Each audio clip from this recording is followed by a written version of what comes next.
Okay, so just a quick refresh on just the three colors to get this cement or concrete look.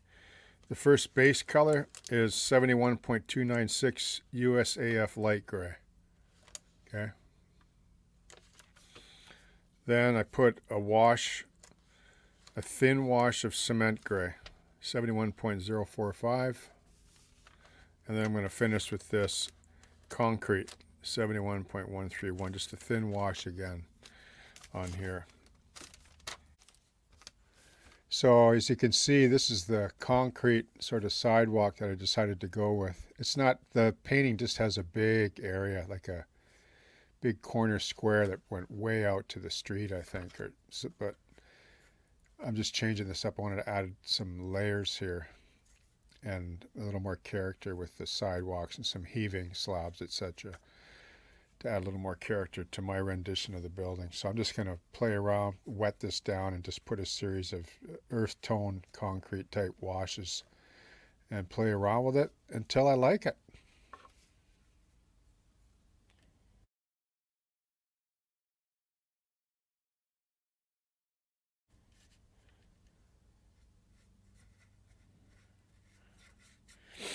And I'll also say that this tape here I laid in, but before I put the washes on, I sealed it with some matte varnish. Last night I put the tape around and I just took some matte varnish straight from the bottle, no water, and just sealed that tape line all the way around, so that when I start slathering on water and playing around with washes, I won't get the leaching that is common with tape, right? I mean, to me, a tape's pretty good anyway, but it helps to seal it when you're playing around with a lot of water.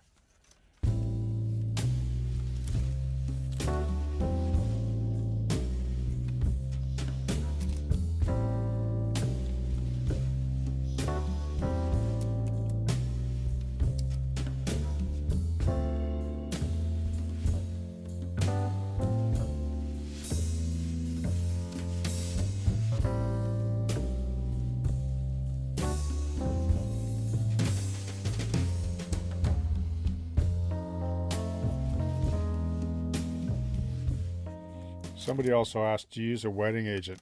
Yeah, I do. I use soap sometimes, dish soap, but I have a lot of artist supplies, so I just use this here. It's really powerful. You don't need much of a wetting aid, but it's really just a type of soap, so you don't need to buy that if you don't want to. I just have lots of artist supplies around, so I like to use them. So you can see here that what it does when you add this over top of this very light gray. You can simulate concrete to look very effective and convincing if you play around with washes. You can see how it goes into all the cracks and so on. It'll do its own thing.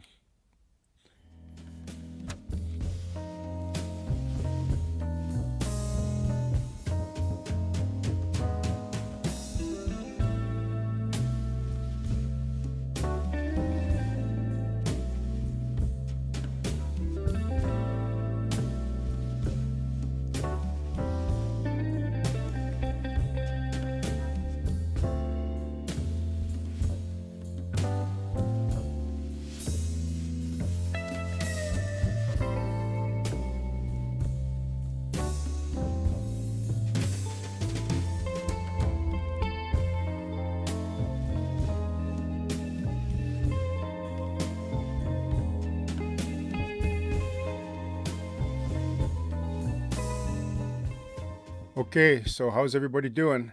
So what I want to do here is I want to show you how to simulate concrete or cement finish. Well, there's many ways to do it, obviously, but I want to show you how I do it with plastic. And there are many advantages to plastic because you don't have to mess around with plaster. And if you use plaster, you can't do this. You can't pour this and have this rigid like this, right? Out of plaster, it'll just snap and crumble right off, right? So there's no integrity as a combined component to a model if you use plaster in this case, unless you model it right to the layout, but then you're hooped, right? Unless you build this building separate from it. But if you want to build a building like this, that is, has a base around it, that like a standalone model with a cement concrete sidewalk around it. This is the way I like to do it in plastic. But let me just show you quickly how I get to this stage first before I show you how I finish this, okay? So these are the three colors that I use basically on the raw plastic. First, I paint it with this 71.296 USAF light gray, okay? Just a light gray, all right? And then what I do is, before I add any other washes, I seal it with either satin varnish or a matte varnish, like a good heavy coat, you know, like with a regular brush. You don't need an airbrush for any of this, okay? So make sure you put a good satin or matte varnish on this first light coat. Why? Because I'll show you why. Because when you wet sand it at the end, it protects that light gray so it doesn't cut through to the white raw plastic, okay? You'll see the method to my madness in just a few moments. Now after that's dry, so you get your light gray and then your matte finish, then lay on a real thin, you know, soupy, grimy wash of cement gray, okay? Just move it around with a brush. It'll run into cracks and etc. and leave stains and flood marks. Don't worry about the flood marks though. In fact, you can even add a little more pigment and just pick out separate, you know, slabs if you want, right? Like just do that on your own, okay? But don't worry about any kind of puddling or overrunning onto things at this point, okay? And then after that's dry, put on this 71.131 concrete, okay? And just to refresh, the cement color is 71.045, the second layer. And then this is the third layer. It's a sort of a dirty concrete, almost an earthy tone. Do the same thing. After the other coat's dry, don't mix the colors while they're wet. Wait till each layer dries. And with acrylic, it'll only take 5 minutes or 10 minutes or so, right? And then maybe let the matte medium, matte varnish. Seeing your moment again. I'm indoctrinated with matte medium. Okay, so matte varnish. So let this dry a little bit longer. Just work on something else. Okay, so now you'll end up with this, right? The sort of dirty, you know, semi-cement look to it, right? Okay. Now, get some 1000 sanding grit. Like you can buy it from an automotive store. You don't have to buy it from Tamiya, but I was at a hobby shop one day and I was getting a whole bunch of stuff and I saw this 400, 600, 1000 finishing abrasives, which doesn't necessarily mean just finishing like auto body on a car model. Like that's like finish doesn't just apply to that, but that's what you might think at first when you look at this, right? But this is excellent stuff for doing weathered paint effects, for removing layers without cutting through all of them, right?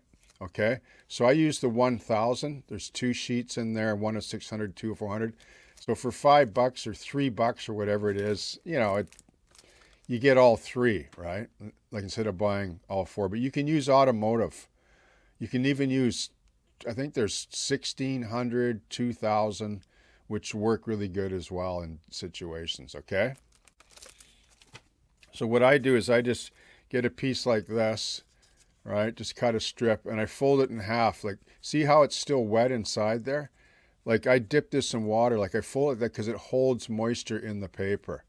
So the idea behind wet and dry, for those of you who don't know, if you don't wet this, it's more abrasive. But if you wet it, it polishes away, right? It lubricates the grit as it hits the surface. It forms a barrier, okay, in between the paint, like this is say this is the paint layer, and then this is the sandpaper, right? If you use it dry, it'll cut through rapidly through these layers of paint here, okay? So you got light gray, you got your matte medium, you got your cement wash, and your darker earth wash. If you add water, if you wet the sandpaper, it won't be so aggressive. It'll only take away, you know, 1 or 2 layers, okay? And it'll reveal some of the light gray underneath. That's what you want. You don't want to cut through this matte medium layer. This is a bit of an insurance before you get down to this light gray, because the raw plastic is right here, right? which you don't want to cut down to. Okay, you're just going to remove a couple of those layers. So the more layers you have on there, the better, I guess, but you don't really need more than 3 or 4, okay? So wet sandpaper, all right? Now, what I'm going to do is I'm just going to dip this in the water like this, and I'm going to be very light with this, don't put any pressure on it, but just take the sandpaper like this and just sort of drag it across, okay? Drag it across lightly. Get a feel for it. So you're sort of almost rubbing away some of those top dirty layers of paint, right? Notice how the curb edge is popping a bit. Go down here. You can sand away or wet sand away some of those flood marks as well. Like here's one here. I'll show you. See that flood mark right there? Don't be afraid to add lots of water. So I'm just going to give that a light rub.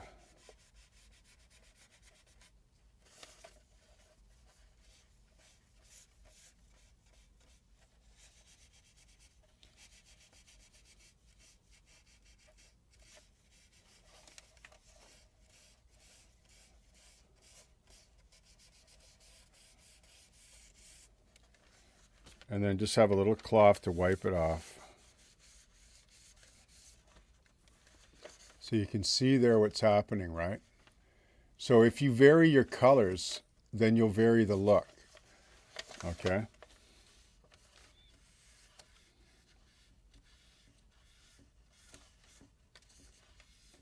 Just a very light wipe. Leave some of those stains there. And that's what you end up with. You end up with a really, really cool effect, like concrete cement. This is probably really grimy, but this is kind of a grimy end of town like I want to simulate here. So if you want to do a more fresh concrete, then just use a type of blue-gray. But play around with paint colors, take a few notes, and then when you have something that you really like, then you can label it or title it for certain colors that you like, okay?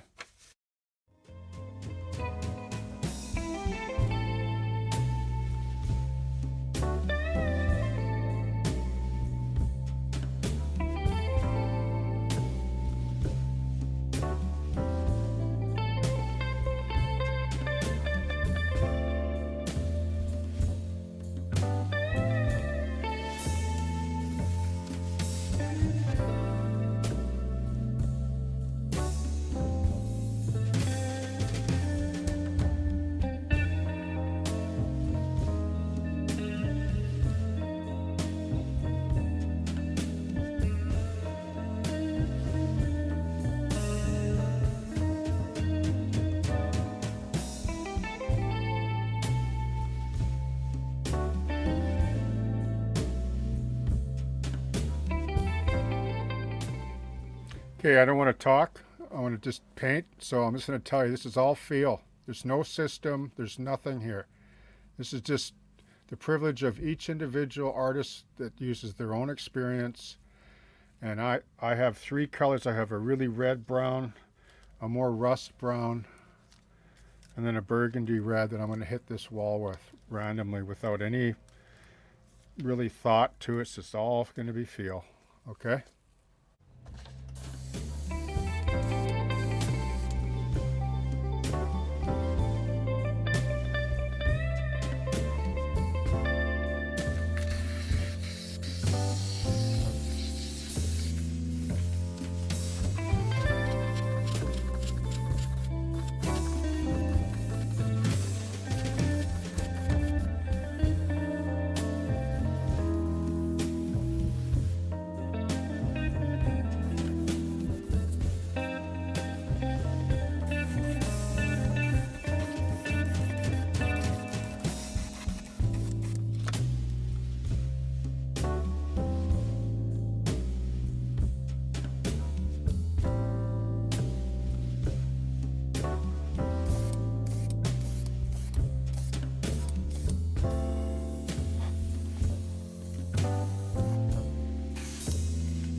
Okay, so I'm not going to go into this too much, really.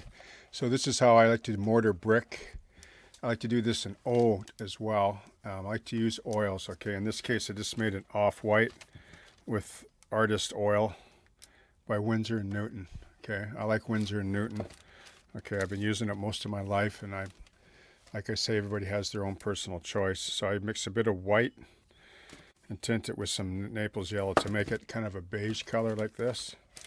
And then I'm just working it in over the painted brick, like not everywhere. Like some of it already has a little bit of mortaring effect from the matte that I applied. So I'm just going to apply this, and this is straight from the tube, but I put it on cardboard first so that the oil seeps into the cardboard underneath. It sucks the oil out of the pigment, so you just get pure pigment, and it'll dry quicker once the oil leaches out of it. And I just stab it in, right? Quite heavy. Work in certain areas because brick's faded all over the place, right? It's going to have all kinds of different stains and fade, and the lime that leaches out of the mortar over the years. And then what I'm going to do after this, I'm going to wipe this off, okay, just with a dry rag, like this, okay. And you'll see some spots are a little bit richer than others. That's what I want, okay. And then I'm going to dry brush later in a similar way with oils. I'm going to mix my own brick red, and I'm going to do various areas and change up the color. I like it, and I'll tell you why I like oils for this, because it's transparent. Oils has a look to it that when you get used to them, or if you're familiar with them, they have a transparency over acrylic. Like acrylic, I mentioned this before, is inherently opaque. Oils are transparent, right? So to simulate transparency with acrylics, you got to use a lot of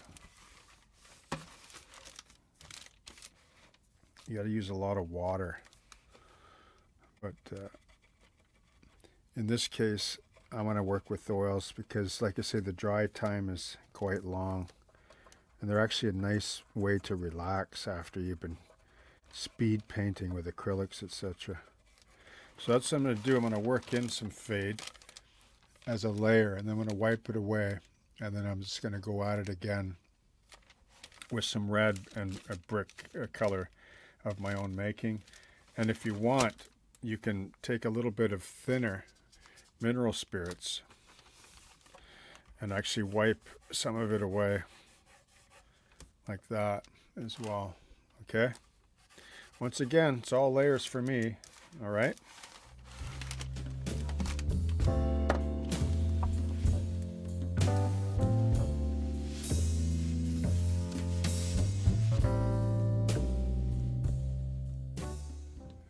Okay, I just want to show you this here. So this is the Naples yellow with white, but not totally mixed, right? This stabbed together, moved around. That way when I pick up mortar, let's just call this mortar, there'll be white and yellow in it. So when I'm stabbing it into the engraving of the brick, I'm going to get some variation. Okay. But some of the mortars on brick goes very dark because of mold, eh? So, you don't want it all to be, the whole brick wall to be uniform. Okay, so I can leave this for hours. I can go watch a movie or go have dinner or come back and wipe that away. Probably well into tomorrow for sure, and the day after. If I use a little bit of mineral spirits to coax it along. So you can see here that I'm starting to mix up a little bit of brick color. And this is where you really learn a lot about colors when you try stuff. So I like to use this rose permanent. It's a type of violet type red that I really like for doing brick. I haven't used it in a while, but back in the day I used to use this for O scale.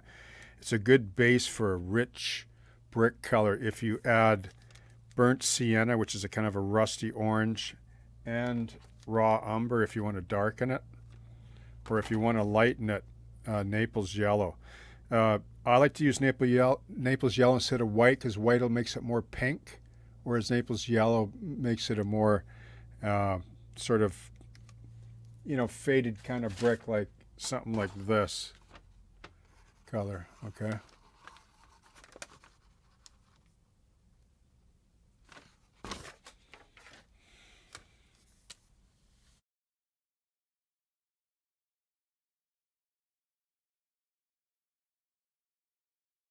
And let me also say, so I'm going to let this sit for a while and just let the oil get sucked out of it from the cardboard. I learned this trick from Verlinden way back in the day in the 70s, 80s, right?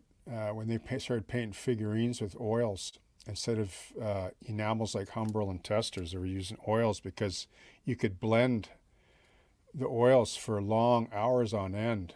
And, there's an advantage to that, right? The extended working time. So this is another ball game in the paint area, but it belongs in the hobby because oil paints have some of the richest pigments and the best transparency you'll ever see of any paint, okay?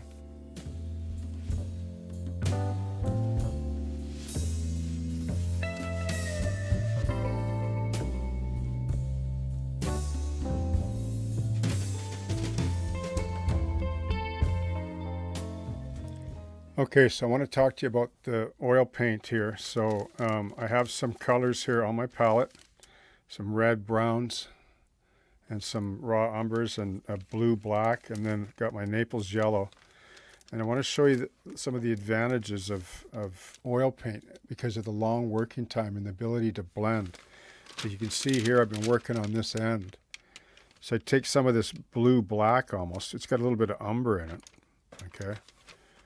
And I'm going to stab some down here, okay, like this. And you can see that it starts to change color as you blend it almost. Like you can blend it right on the model. And you can see the brick color coming through. That's the Tamiya colors underneath, see? This mortar on the surface of the high point of the brick disappears. But it stays in the mortar engraving, okay? Because you're not blobbing it on, right? See, there's not much paint on the brush, is there? But it'll go a long ways, right? See, look, watch. See how that starts to come out? Some of the red brick under there. And if I want to add a little bit more red, I can take some of this brick mixture here. Just rub it off, see? And then watch. It goes a long ways though. So wipe it all off your brush. That's why oils are the ultimate paint for dry brushing, because the working time. You try to do this with acrylic and it'll dry and it'll kill your brush in no time. Mind you, any dry brushing technique will kill brushes.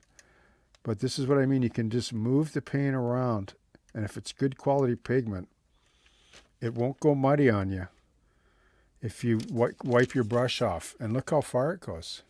See, I'm already bringing color in there. This different color there, look. From here to there.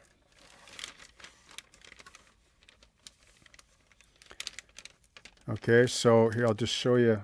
For example, I want to get a little bit more mortar in here. I don't like that. There's no mortar, yellow mortar, so I'm just going to stab in a bit here so it gets in there. Like lay it on quite heavy in this case. All right?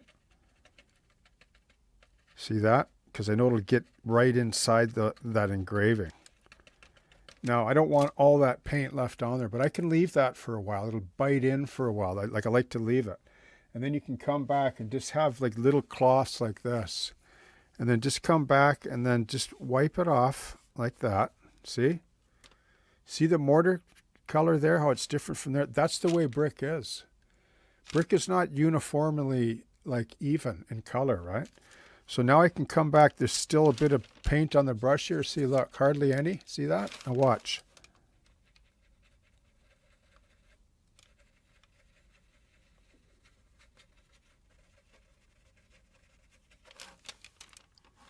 See? I don't know how that shows on the camera. I guess I'll find out. But boy, does it ever look good under these lights when you're painting. And I really like that. So that's, see, so now I can kind of lay that, like, I can stop now. put this down, leave this whole situation till tomorrow morning. No problem. There's no way that this oil is going to be dry by then. I can still stab into it and carry it onto the model, see? And I could just keep working and getting into the zone. Like, this is a work in progress. Like right here, just enclosing in this segment, I'm going to show you. So I don't want all this heavy mortar Naples yellow here with white, right? So I'm going to remove some of that. And the longer you wait, the more chalky it'll look. See, there's I don't know if you can see that. Let me just adjust the camera for a second here.